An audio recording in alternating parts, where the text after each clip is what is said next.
Welcome to மிச்சிசை.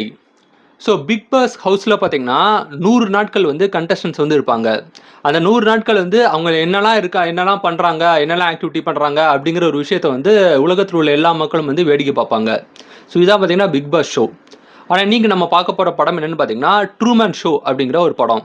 So இந்த Trueman ஷோவில் என்ன ஒரு வித்தியாசமான ஒரு விஷயம்னு பார்த்தீங்கன்னா, ட்ரூமேன் அப்படிங்கிற ஒரு பையன் வந்து கிட்டத்தட்ட சின்ன குழந்தையிலேருந்து 22 வயசு வரைக்கும் பார்த்தீங்கன்னா அவன் ஒரு ஊரில் வந்து வாழ்கிறான். அந்த ஊரில் பார்த்தீங்கன்னா அவனை தவிர அவனை சுற்றி இருக்க எல்லாருமே ஆக்டர்ஸ். ஓகே.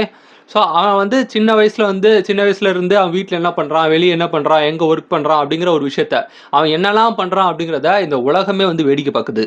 ஆனால் இந்த உலகமே தன்னை பார்க்குது அப்படிங்கிறத தெரியாமே அந்த பையன் வந்து வளர்றான். ஸோ அவனோட அப்பா, அம்மா, ஒய்ஃபு, ஃப்ரெண்ட்ஸு, ரிலேட்டிவ்ஸு, நெய்பர்ஸு எல்லாருமே பார்த்தீங்கன்னா ஆக்டர்ஸ். அவங்க எல்லாருமே ஆக்டர்ஸ் அப்படிங்கிறது அவனுக்கு தெரியாது. ஸோ சின்ன வயசுலேருந்தே பார்த்தீங்கன்னா